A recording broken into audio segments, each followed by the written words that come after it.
Bupati Pangandaran JJ Wiradinata yang juga Ketua DPC PDI Perjuangan menyampaikan pesan saat memimpin upacara peringatan hari lahir PDI Perjuangan ke-49 tahun di halaman kantor DPC PDI Perjuangan Pangandaran, Senin, tanggal 10 Januari tahun 2022. Ketua DPC PDI Perjuangan Kabupaten Pangandaran JJ Wiradinata mengatakan setelah melewati perjalanan panjang dan dinamika politik yang sangat dinamis, PDI Perjuangan mampu melewati rintangan dan bertahan sebagai partai politik yang eksisi hingga hari ini. Pada kesempatan tersebut Ketua DPC PDI Perjuangan Pangandaran JJ Wiradinata setelah melaksanakan upacara juga melakukan potong tumpeng sebagai tanda syukuran, yang kemudian menyerahkan tumpeng sebagai penghargaan kepada kader partai tertua, termuda dan kader perempuan.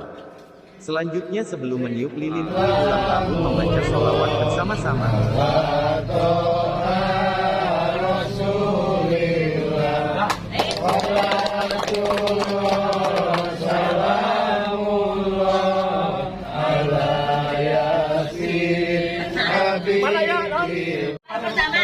Ya, 1, 2. 1,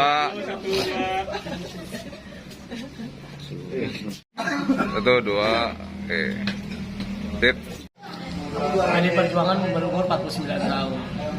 Ya, sebuah partai yang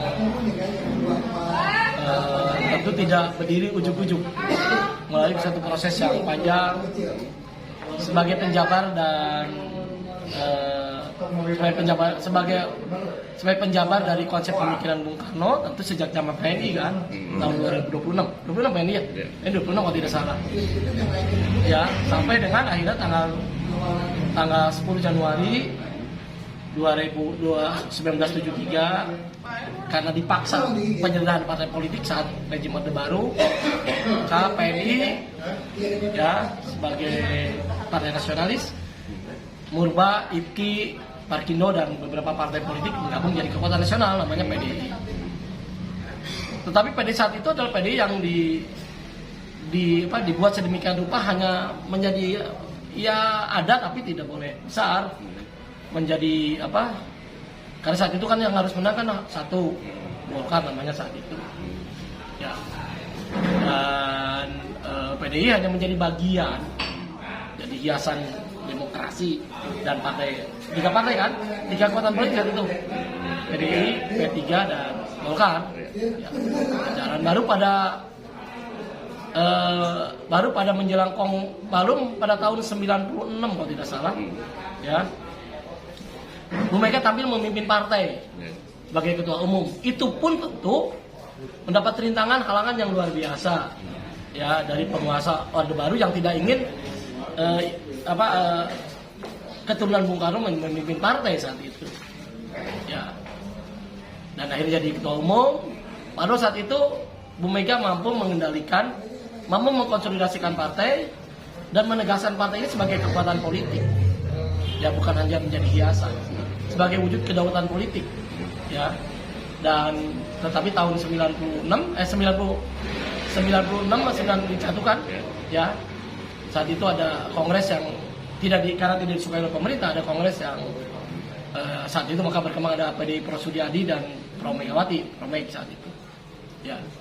Dan Bu Mega terus memimpin partai walaupun 97 tidak menjadi peserta pemilu karena tidak diakui, yang diakui ada PPD-nya. Jadi Bu Mega terus mengumandangkan tentang bukan saja partai sebagai alat perjuangan, tetapi bagaimana menempatkan demokrasi ya sebagai panglima dalam rangka menentukan arah kebijakan dan menentukan pimpinan nasional ya. Saat itu terus beliau sehingga terjadi reformasi ya, maka ketika pemilu 99 karena PDI yang diakui PDI-nya orang lain ya, karena sistem itu maka PDI berubah menjadi PDI Perjuangan. Dan sampai sekarang alhamdulillah saya kira Pak Jokowi di parlemen pemilu kita menang, pemilu nasional menang, di Pangandaran menang. Saya kira tentu ya, yang selalu diingatkan oleh Ibu adalah jangan lupakan fondasi utama dari keberadaan kita ya. Kita dulu menggemborkan tentang kesejahteraan, kita menggemborkan tentang demokrasi dan lain sebagainya, maka tentu ketika kita menang ini tentu itu yang harus menjadi orientasi daripada kiprah kita, baik yang saya, Pak Wabub, dan teman-teman di legislatif untuk berjuang pada kepentingan masyarakat. Di masa pandemi ini tentu tidak mudah. Ya, kita ingin memberikan yang terbaik dan sebagainya. Ya, tetapi keterbatasan sumber daya keuangan ya, sangat terbatas. Ada riak-riak kecil, RT dan sebagainya. Ya, saya kira itu harus dihadapi dengan tabah, dihadapi dengan baik. Ya, saya kira itu dinamika demokrasi, walaupun ya sampai hari ini kan tidak ada hal-hal yang krusial. Ya, masyarakat memahami betul dalam kondisi pandemi ini. Apalagi RT ini kan menjadi RT tentu karena keikhlasan dan rasa pengabdian yang luar biasa. Mereka tidak berpikir dapat apa ya. Dan sampai hari ini nggak ada RT yang mundur karena tidak terjadi erosi erosi ketulusan. Yang terjadi adalah ya saya lihat emang biasa dinamika itu. Satu dinamika masa pandemi ini, kewajiban saya Pak Wabub dan teman-teman adalah bagaimana mengefisiensikan anggaran, bagaimana mendapatkan pendapatan sehingga konsep semula mengenai membangun pangan bisa berjalan dengan baik. Ya, itu yang kita lakukan. Ya, sekali lagi banyak tadi saya tanya mana PDI Pak Igama kan, dia tahu persis zaman kita susah, nasib benar susah dan sebagainya. Ya, dulu begitu luar biasa. Nah sekarang tentu musuhnya bukan siapa-siapa, musuhnya di ego kita, kerakusan kita, ya, kehawakan kita, itu yang harus kita kendalikan sehingga PDI terus berjaya. Itu yang paling utama, paling fundament. Ya, selamat ulang tahun PDI yang ke-49. Ya, bangunlah jiwanya, bangunlah keluarganya. Temanya kan itu bangunlah jiwanya, bangunlah keluarganya. Artinya mari kita membuat langkah kebijakan yang lebih baik di Pangandaran, insyaallah. Ya, dan untuk ya 2023 ada pemilu ada pemilu apa?